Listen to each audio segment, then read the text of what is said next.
Tuesday mornings in downtown Chicago carried the weight of possibility and desperation in equal measure. The 28th floor boardroom at Morrison & Associates smelled of fresh leather and the kind of ambition that made people forget their morals. I clutched my presentation folder against my chest, feeling the smooth weight of 3 months' worth of late nights and weekend research. The quarterly strategy meeting was supposed to be routine: present your campaign, get feedback, move forward. I'd love to know which corner of the globe you're watching from. And if this story speaks to you, make sure to subscribe. Tomorrow's video is one you absolutely can't miss. Jessica Chen walked in exactly 2 minutes before the meeting started, her heels clicking against the marble floor in that confident rhythm I'd admired for the past 4 years. We'd started as interns together, grabbed coffee every morning, shared war stories about impossible clients and demanding deadlines. She was my work wife, my closest friend in this glass tower of corporate politics. She dropped into the chair beside me, flashing that warm smile that had gotten us both through countless Monday morning meetings. "Ready for this?" she whispered, adjusting her blazer. I nodded, patting my folder. 3 months of market analysis, consumer behavioral data, and creative strategy for the Grandview Hotels account, our biggest potential client this quarter. Jessica squeezed my shoulder, that familiar gesture of support that had become our ritual before big presentations. The warmth of her hand felt genuine, protective even. I remembered our countless late nights at the office, ordering takeout and brainstorming creative concepts while the cleaning crew worked around us. Jessica had been my sounding board, my creative partner, the person who helped me refine ideas when I got stuck in research rabbit holes. We'd built our careers side by side, celebrating each other's victories and commiserating over setbacks. She was more than a colleague, she was my professional lifeline. Senior partner Rebecca Walsh entered with her usual commanding presence, followed by the marketing team and 2 executives I didn't recognize. The room settled into that particular silence that precedes either triumph or disaster. Rebecca's eyes swept the room, landing on the agenda projected on the wall. "We'll start with the Grandview pitch presentations. Jessica, you're up first." The words hit me like cold water. I turned to Jessica, expecting confusion, maybe a polite correction. Instead, I saw something flicker across her face, not surprise, but preparation. She stood smoothly, reaching into her briefcase to pull out a presentation folder identical to mine. My stomach dropped as recognition dawned, sharp and immediate. "Thank you, Rebecca," Jessica said, her voice steady and professional. She moved to the front of the room with the confidence of someone who had rehearsed this moment. The first slide appeared on the screen: Grandview Hotels, Reimagining Luxury Travel Experience. The title was mine. The font was mine. Even the specific shade of blue in the header was the exact color I'd spent 20 minutes selecting last Friday afternoon. I sat frozen, my folder suddenly feeling like evidence of my own naivety. Jessica clicked to the next slide: my market segmentation analysis, complete with the custom charts I'd built from scratch. She spoke with authority about demographic trends and consumer spending patterns, presenting my research as if she'd discovered every insight herself. The executives leaned forward, clearly impressed by the depth of analysis. The data visualization I'd created during a weekend marathon session appeared on screen, complete with the subtle animation effects I'd programmed to emphasize key demographic shifts. Jessica explained the methodology with perfect accuracy because I'd spent hours walking her through my research process, thinking I was sharing knowledge with a trusted friend. Every graph, every statistic, every carefully crafted insight was being presented as her original work. "The key insight here," Jessica continued, advancing to my consumer psychology breakdown, "is understanding the emotional triggers that drive luxury travel decisions." Those were my exact words from the draft I'd shared with her last week, asking for feedback on the psychological framework. She'd suggested minor tweaks to the wording, which I'd gratefully incorporated. Now I understood why she'd been so helpful. My hands remained steady on the table, though my chest felt tight. Years of client presentations had taught me to mask emotion, to maintain composure even when everything was falling apart. I made a single mark in my folder, just a small dot, and closed it quietly. Around the table, colleagues nodded approvingly at Jessica's presentation, completely unaware they were witnessing intellectual theft dressed up as innovation. The creative concept slides came next: my concept, my tagline, my vision for repositioning Grandview as the thinking traveler's luxury choice. Jessica delivered each element with polished confidence, fielding questions about research methodology and target demographics with answers I'd helped her understand just days before.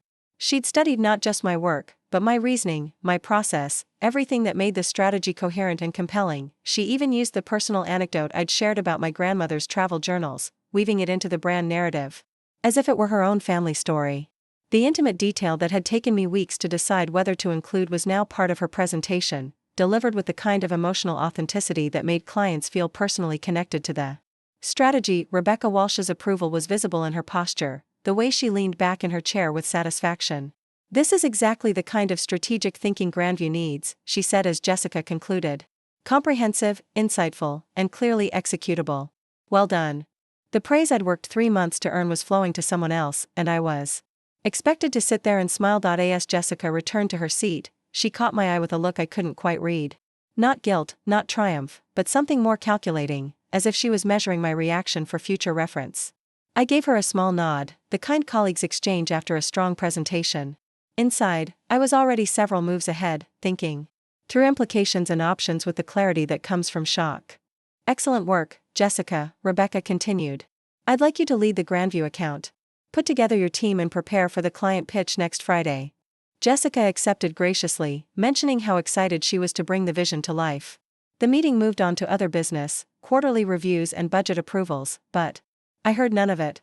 I was thinking about trust, about friendship, about the careful line between collaboration and theft. The irony wasn't lost on me that Jessica would now need to execute a strategy she hadn't developed, manage a campaign whose nuances she didn't fully understand. She'd stolen the presentation but not the expertise behind it. The real test would come when clients asked probing questions or requested strategic pivots she hadn't anticipated. When the meeting ended, I walked out without a word to Jessica, my folder tucked under my arm like evidence that might someday matter. The hallway stretched ahead of me, fluorescent lights reflecting off polished floors, leading toward an elevator that would take me away from this moment but not from its consequences. I had exactly 4 days until the client pitch, 4 days to decide how to respond to a betrayal that had been months in the making. By the time I reached my apartment that evening, the Chicago skyline was turning deep orange, the lake stretching toward the horizon like a sheet of hammered copper. I set my keys on the kitchen counter and let the silence wrap around me like a protective shell. The presentation folder sat unopened beside my laptop, both of them suddenly relics of a friendship I thought I understood. I poured myself a glass of wine and settled onto the couch, Jessica's performance replaying in my mind with uncomfortable clarity.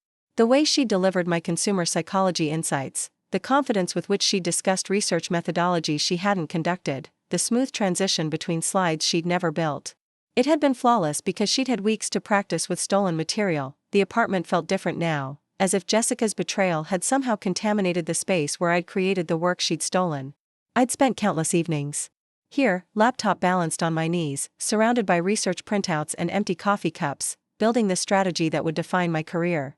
The couch cushions still held the impression of those long nights, a physical reminder of the effort she'd claimed as her OWN. My phone buzzed with a text from Jessica. "Great meeting today. Want to grab drinks and celebrate? Your feedback on the Grandview strategy was so helpful." I stared at the message, reading it 3 times. The casual mention of "your feedback" as if I'd been a minor consultant rather than the architect of everything she'd presented. The emoji felt particularly insulting, a digital smile to soften the knife. I didn't respond immediately. Instead, I opened my laptop and navigated to a folder I'd created 3 weeks ago, back when Jessica had first started asking detailed questions about the Grandview research. Call it intuition, call it paranoia, but something about her interest had felt different than usual. More focused, more strategic. So I'd started keeping backup copies of everything, timestamped and stored separately. The folder contained 47 files, original research documents, draft presentations, email threads, even voice memos I'd recorded while developing the strategic framework. Every piece of intellectual property Jessica had claimed as her own was documented with dates and version histories that told the real story. I'd been thorough without quite knowing why, protecting work that I hadn't yet realized needed protection. Looking back, the signs had been there for weeks. Jessica's sudden interest in hospitality marketing, her questions about client psychology that went beyond casual curiosity, the way she'd started steering our conversations toward strategic frameworks and research methodologies. I'd attributed it to professional growth, never imagining she was conducting reconnaissance on my intellectual property. But the most interesting file in the folder was one Jessica didn't know existed. 3 weeks ago, during one of our coffee conversations, she'd mentioned how competitive she felt with Angela Martinez from the New York office. Angela was being considered for a senior partnership track, the same opportunity Jessica desperately wanted. It had been a moment of unusual vulnerability from Jessica, admitting professional jealousy she rarely showed. That conversation had planted a seed of possibility. If Jessica was willing to steal from her closest friend to gain an advantage, what else might she be willing to do? And if Angela was her biggest rival for advancement, maybe there was a way to use that dynamic. I'd spent the next few days thinking about office politics, about information flow, about the careful art of strategic communication. So I'd sent Angela a draft of the Grandview presentation. Not the final version Jessica had stolen, but an earlier iteration that contained all the core insights and strategic framework. I'd framed it as seeking a cross-office perspective, asking for feedback from someone with different client experience. Angela had responded enthusiastically, praising the research depth and strategic thinking. She'd even asked follow-up questions. That showed she'd studied the material carefully. Angela's response had been more thorough than I'd expected, a detailed analysis that demonstrated her understanding of luxury market dynamics and consumer behavior patterns. She'd identified strategic opportunities one hadn't considered and suggested refinements that actually improved the overall approach. Her feedback had been genuine value add, not just polite professional courtesy. A lot of love and effort went into bringing this story to life. If you're enjoying it, we'd be so grateful if you'd subscribe to our channel. Now, back to where we left off. Now, sitting in my living room with Jessica's celebration text still unanswered, I realized my instinct had been correct.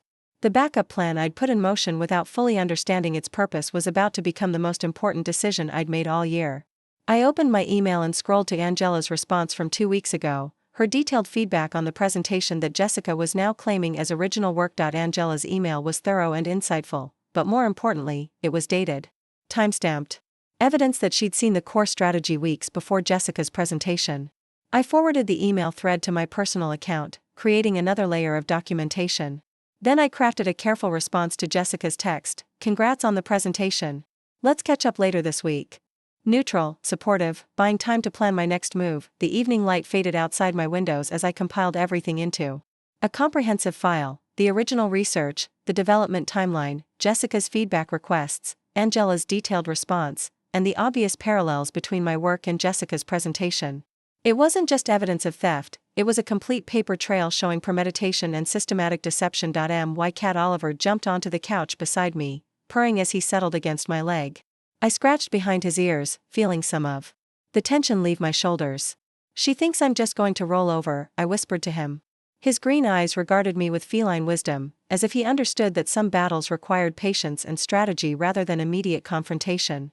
The next 3 days would determine whether Jessica's betrayal was the end of our friendship or the beginning of her downfall. I thought about all the times Jessica had been genuinely supportive, covering for me during family emergencies, celebrating my small victories, providing emotional support during difficult client relationships. Those moments had been real, which made her betrayal even more calculating. She'd built trust specifically to exploit it, using our friendship as cover for intellectual theft. Wednesday morning brought fresh coffee and a clearer perspective. I arrived at the office early, settling into my cubicle before the usual bustle began. Jessica's desk was visible across the open floor plan, her space already organized for what I knew would be a busy day of her Grandview preparation. She'd arrive at her usual time, flash that warm smile, maybe even ask for more feedback on the presentation she'd stolen. The office felt different now, as if I was seeing it through new eyes. Colleagues who'd witnessed yesterday's presentation moved through their routines, unaware that they'd applauded a performance built on stolen work. The corporate machinery continued its daily operation, oblivious to the betrayal playing out in plain sight. I opened my email and began composing a message that would change everything. The recipient was Angela Martinez, Senior Marketing Strategist, New York office. The subject line was simple: Grandview Hotels, interesting development. I attached the presentation Jessica had delivered yesterday, along with the original draft I'd sent Angela weeks earlier. The email itself was brief and professional, just enough context to let Angela draw her own conclusions. Angela, yesterday's strategy meeting included a Grandview Hotels presentation that I thought you'd find interesting, especially considering our earlier conversation about this account. I've attached both versions for comparison. Would love your thoughts on the strategic similarities. Best regards, Madison.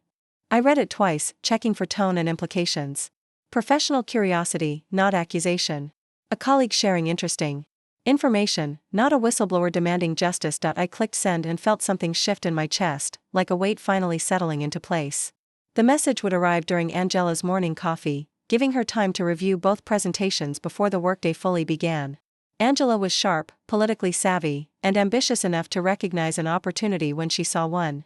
More importantly, she was the one person in the company with both the insight to understand what Jessica had done and the motivation to act on that knowledge. Jessica arrived 20 minutes later, looking radiant with newfound confidence.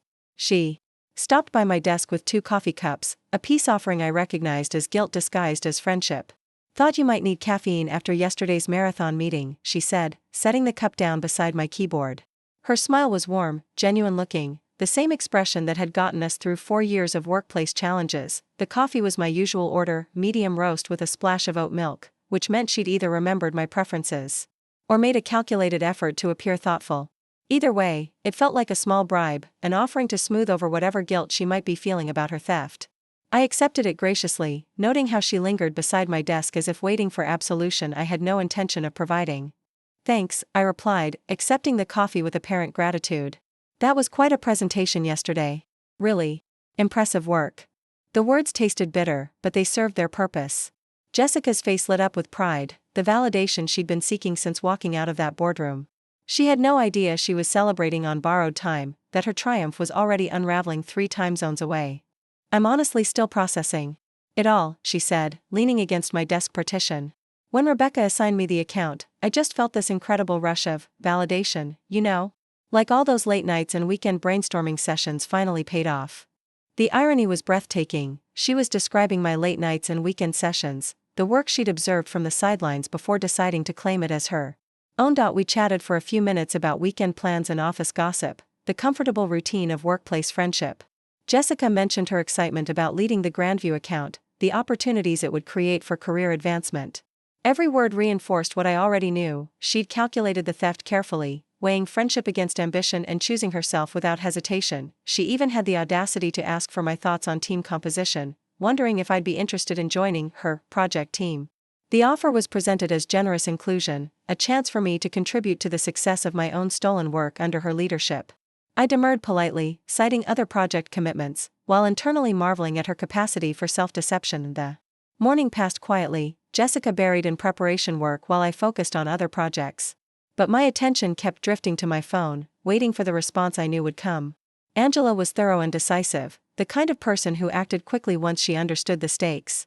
The email would reach the right people, triggering conversations that would spread through the corporate hierarchy like ripples in still water. I watched Jessica work across the office, noticing details I'd previously overlooked. The way she organized her materials suggested someone trying to reverse engineer a strategy she hadn't developed. She spent considerable time reviewing basic hospitality industry reports, research I'd completed months earlier. She was cramming, trying to fill knowledge gaps that wouldn't exist if the work had been genuinely hers. At 11:47 a.m., my phone buzzed with an encrypted message notification. Angela's response was concise and loaded with implication. "Madison, very interesting indeed. The strategic framework similarities are quite remarkable. I've shared this with Rebecca Walsh and suggested she review the development timeline for this presentation. Thank you for bringing this to my attention. We should discuss further." I read the message twice, feeling satisfaction bloom warm in my chest. Angela had done exactly what I'd hoped, elevated the issue to Rebecca Walsh while maintaining plausible deniability about the source. By framing it as strategic analysis rather than accusation, she'd created space for Rebecca to discover the truth independently. Jessica's theft was about to become everyone's problem, not just mine. The beauty of Angela's approach was its professional sophistication. She hadn't demanded immediate action or made dramatic accusations. Instead, she'd planted seeds of inquiry that would grow into uncomfortable questions. Rebecca Walsh would now be looking at timeline discrepancies, research methodology, and development patterns that would inevitably point toward the truth. The afternoon dragged with artificial normalcy. Jessica worked at her desk, occasionally glancing over with friendly smiles that now felt like mockery. She had no idea that 2 floors above us, Rebecca Walsh was likely comparing presentation timelines and asking uncomfortable questions about research methodology. The corporate machinery was beginning to turn, slowly and inevitably, toward exposure. I found myself studying the office dynamics with new awareness. How many other friendships were built on professional convenience rather than genuine trust? How many colleagues were quietly documenting each other's work, waiting for opportunities to claim credit? Jessica's betrayal had opened my eyes to the undercurrents of competition that flowed beneath our collaborative surface. At 3:15 p.m., Jessica's phone rang. I watched her answer with professional cheerfulness that gradually faded into confusion, then concern. "Yes, I understand. I'll be right up." She hung up, gathering her presentation materials with slightly trembling hands. Rebecca wants to see me about the Grandview pitch prep, she told me, voice carefully casual. Probably just final details before Friday. I nodded sympathetically, offering encouragement about pre-pitch nerves while internally marking the moment. Jessica walked toward the elevator with confident posture, but I caught the uncertainty in her eyes. She sensed something was wrong without understanding what or why. The performance she'd given so flawlessly yesterday was about to face scrutiny she hadn't prepared for. The elevator doors closed behind her, and I felt the first wave of genuine satisfaction. Not celebration, not vindictive joy, but the quiet fulfillment that comes from seeing justice begin its slow work. Jessica had entered those elevator doors as the golden girl with a stolen future. She would return as someone with serious questions to answer. The next 45 minutes felt suspended. In amber. I worked on routine tasks while part of my attention remained fixed on the elevator bank, waiting for Jessica's return. Other colleagues moved through their afternoon routines, unaware that the office dynamic was shifting in real time.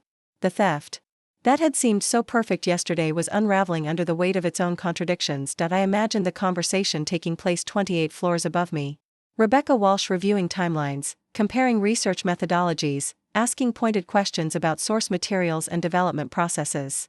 Jessica would be scrambling for explanations that didn't exist, trying to defend work she didn't truly understand. The confidence she displayed yesterday would be dissolving under professional scrutiny. When Jessica finally emerged from the elevator, her face was pale and her hands empty. No presentation folder, no confident stride, just the hollow expression of someone whose world had suddenly become much more complicated. She walked past my desk without making eye contact, settling into her chair with the defeated posture of a person trying to process unexpected catastrophe. The transformation was remarkable and immediate. Yesterday's triumphant executive had become today's defensive employee, shoulders hunched as if expecting another blow. She stared at her computer screen without typing, her usual productive energy replaced by the paralysis of someone realizing their carefully constructed facade was crumbling. My phone buzzed with a calendar notification. Meeting request, Rebecca Walsh, tomorrow 9 a.m., subject, Grandview Hotel's account discussion. I accepted immediately, understanding that my own performance was about to begin. Jessica's theft had created a vacuum that needed filling, and I was the obvious choice to step in. The irony was perfect. She'd stolen my work to advance her career. And now her downfall would advance mine instead. The notification was professional and brief, but I could read between the lines. Rebecca Walsh had discovered enough irregularities to warrant immediate action. Jessica's removal from the account was already decided. My meeting was about transition and damage control. The presentation that was supposed to be Jessica's golden ticket had become her professional death warrant. I packed up my desk quietly, leaving Jessica to her crisis without offering comfort I no longer felt obligated to provide. For years of friendship had been traded for a presentation that would ultimately destroy rather than build her career. As I walked toward the elevator, I felt something I hadn't experienced in months, the calm satisfaction of a plan coming together. Exactly as envisioned, the elevator ride down felt different from yesterday's descent. Then, I'd been carrying the weight of betrayal and uncertainty about how to respond. Now, I was carrying the lightness that comes from decisive action taken at exactly the right moment.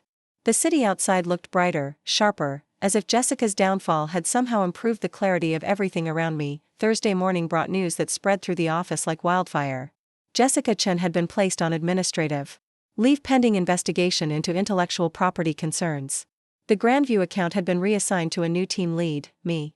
Rebecca Walsh's email was professional and brief, but the implications were clear. Jessica's theft had been discovered, documented, and acted upon with corporate efficiency. The email arrived at 7:23 a.m., before most of the office had settled into their morning routines. By the time I reached my desk, colleagues were already whispering in small clusters, trying to piece together what had happened.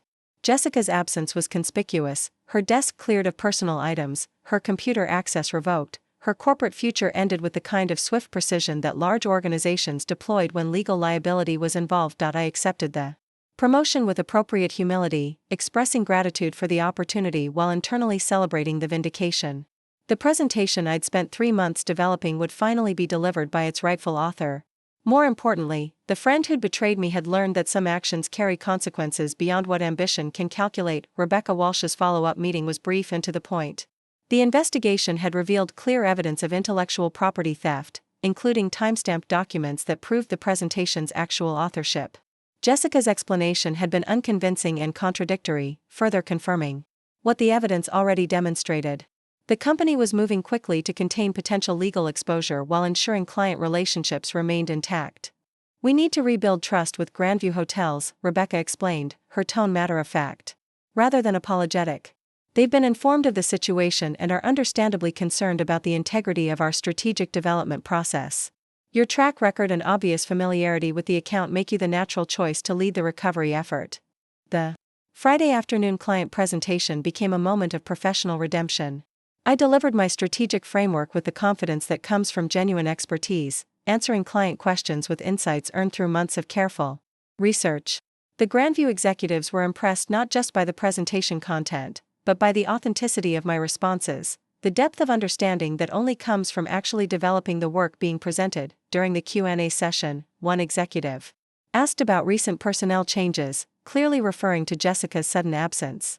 I handled the question with diplomatic professionalism, acknowledging that the account had been reassigned to ensure optimal client service while avoiding specifics about the circumstances.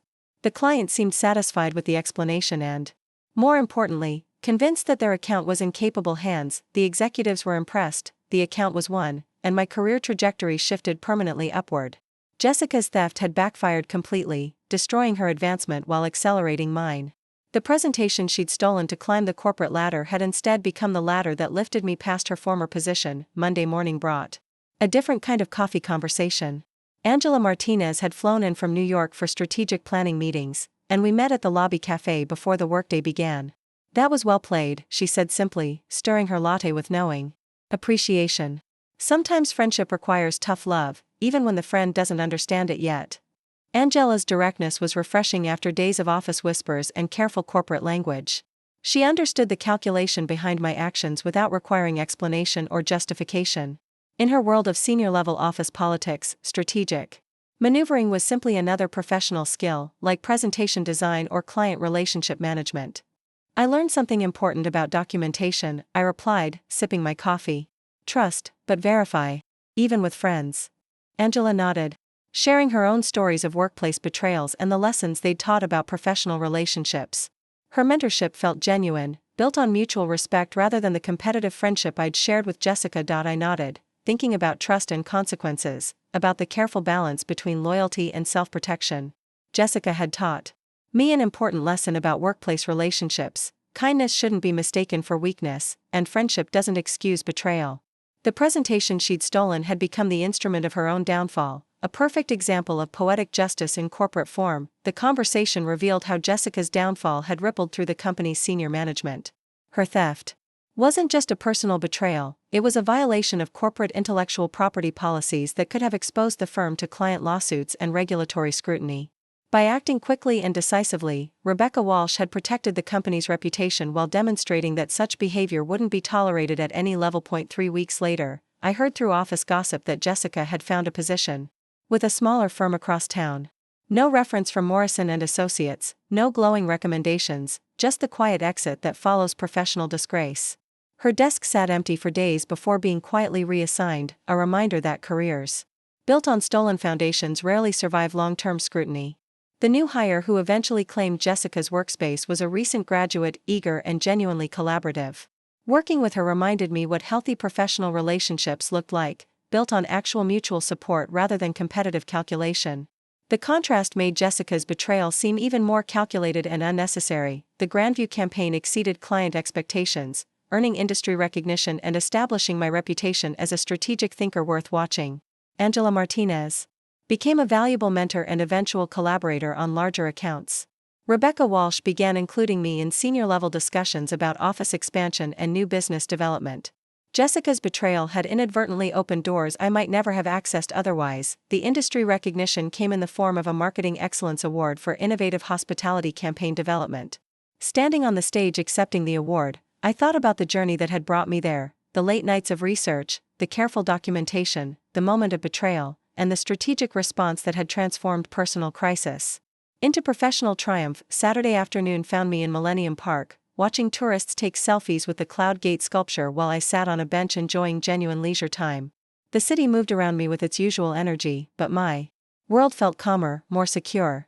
I'd learned to protect my work, to recognize false friendship, and to use corporate politics as a tool rather than falling victim to them. The park was filled with families and couples, people living their lives without the corporate drama that had consumed my recent months. Watching them reminded me that work, however important, was just one aspect of existence. Jessica's betrayal had been painful, but it had also taught me valuable lessons about boundary setting and self-advocacy. That extended far beyond office relationships. My phone buzzed with a text from an unknown number. "I hope you're happy now. You destroyed my career over a stupid presentation." Jessica's message carried the bitter tone of someone who still didn't understand her own role in the disaster. I read it once, deleted it, and returned my attention to the park. Some people never accept responsibility for their choices, preferring to blame others for consequences they earn themselves. The message confirmed what I'd suspected about Jessica's character, even after losing her job for intellectual property theft. She viewed herself as the victim rather than the perpetrator. The lack of self-awareness was stunning but not entirely surprising. People who rationalize betraying their closest friends rarely develop the introspection necessary for genuine accountability. As the sun set over the Chicago skyline, I reflected on the lesson learned and the price of misplaced trust. Jessica had stolen my presentation, but I'd already sent it to her rival, a decision that saved my career while ending hers. Sometimes the best revenge is simply being prepared for betrayal before it happens. The presentation she'd thought would advance her future had instead secured mine, and I was finally building something no one could steal. The experience had changed me in ways that extended beyond career advancement. I'd learned to trust my instincts about people's motivations, to protect my intellectual property systematically, and to understand that professional relationships required the same careful boundaries as personal ones. Jessica's betrayal had been devastating in the moment, but ultimately it had made me stronger, smarter, and more strategically aware. 6 months later, I was promoted to Senior Director of Strategic Development, overseeing a team of analysts and strategists across multiple accounts. The corner office came with floor-to-ceiling windows overlooking Lake Michigan and the respective colleagues who recognized my rise as well-earned rather than politically maneuvered. The new role brought new challenges but also new opportunities to shape the company's strategic direction. I implemented new intellectual property protection protocols, ensuring that other employees wouldn't face the betrayal I'd experienced. The policies were presented as general best practices, but everyone understood they'd grown out of recent events that had cost the company a promising executive. Angela Martinez and I collaborated on increasingly complex accounts, our professional partnership evolving into genuine friendship built on mutual respect and shared values. Unlike my relationship with Jessica, this friendship was grounded in authenticity rather than convenience, trust rather than proximity. On quiet Friday afternoons, when the office emptied early and I had time to reflect, I would sometimes think about alternative outcomes. What if I hadn't sent Angela the presentation draft? What if I hadn't documented my work so thoroughly? What if I'd confronted Jessica directly instead of working through corporate channels? But those alternative scenarios felt distant and hypothetical. The choices I'd made had emerged from instinct and preparation rather than elaborate planning. Jessica's betrayal had revealed character flaws that would have surfaced eventually in other contexts. My response had simply ensured that I controlled the timing and consequences of that revelation. The most satisfying aspect of my professional evolution wasn't the corner office or the industry recognition, it was the quiet confidence that came from knowing I could protect myself and my work in an environment where trust was conditional and loyalty was often one-sided. I'd learned to navigate corporate politics without becoming cynical, to maintain professional relationships without sacrificing personal boundaries. Years later, when junior colleagues asked for career advice, I would tell them about the importance of documentation, strategic thinking, and understanding that friendship and professional competition could coexist in complicated ways. But I never told them about Jessica specifically. Some lessons are best learned through personal experience rather than cautionary tales. The presentation that had seemed so important in that Tuesday morning boardroom had become something much larger, a catalyst for professional growth, personal development, and a deeper understanding of workplace dynamics. Jessica's theft had been intended to advance her career at my expense, but ultimately it had advanced mine while teaching invaluable lessons about trust, strategy, and the long-term consequences of short-term thinking. The Chicago skyline glittered through my office windows, a constellation of ambition and possibility stretching toward the horizon. Each light represented someone's dreams, their struggles, their careful calculations about trust and betrayal. I'd become part of that landscape now, not as a victim of corporate politics but as someone who understood how to navigate them skillfully. My assistant knocked gently on the door frame, reminding me that the evening strategy session with the New York team was starting in 10 minutes. I gathered my materials, noting how different my preparation felt now compared to that Tuesday morning months ago. Then, I'd been carrying hope and vulnerability in equal measure. Now, I carried confidence earned through experience and vindication. Achieved through patience, the video conference connected seamlessly, Angela's familiar face appearing on the screen along with 3 other senior strategists from the East Coast office. We were developing a comprehensive approach for a luxury resort chain that had recently fired their previous agency for what they termed creative inconsistencies. The irony wasn't lost on me, we were building our reputation by cleaning up the mess left by professionals who couldn't maintain ethical standards. Madison, your hospitality sector expertise has been invaluable, Angela said as we wrapped up the planning session. The client specifically requested you lead the consumer psychology component based on your work with Grandview. The recognition felt warm and genuine, built on actual achievement rather than stolen credit. After the call ended, I walked to the floor-to-ceiling windows and looked out at the city that had witnessed my transformation. The lake stretched endlessly toward the eastern horizon, its surface reflecting scattered lights like scattered possibilities. I thought about the person I'd been 6 months ago, trusting, perhaps naive, certainly unprepared for betrayal from someone I'd considered family. That version of myself seemed almost foreign now, like a younger sister who'd needed protection I hadn't known how to provide. The experience with Jessica had aged me in ways that went beyond professional sophistication. I'd learned that kindness and strategic thinking weren't mutually exclusive, that protecting yourself didn't require becoming cynical, and that sometimes the people closest to you posed the greatest threat to your future. My phone buzzed with a news alert from a marketing industry publication. The headline made me pause. Morrison & Associates wins Agency of the Year for Hospitality Marketing Excellence. The article mentioned our Grandview campaign specifically, praising the authentic strategic insights and innovative consumer psychology framework that had redefined luxury travel marketing. Reading the recognition, I felt a deep satisfaction. That had nothing to do with personal vindication. The work itself had succeeded on its merits, earning respect from industry peers who evaluated campaigns based on results rather than office politics. Jessica's theft had been an attempt to claim credit for quality work, but quality couldn't be stolen, only temporarily misdirected. The elevator chimed softly as I prepared to leave for the evening. The ride down felt contemplative, each floor marking layers of memory and meaning. The lobby buzzed with the usual evening energy of professionals heading home to families, dinners, and lives outside corporate towers. I'd learned to value that balance more since Jessica's betrayal. Understanding, looking for more? We've got 2 amazing stories ready for you right on screen. If this one touched you, these are absolutely worth your time. Click to watch them now. And hey, subscribe and hit that bell to never miss our latest uploads.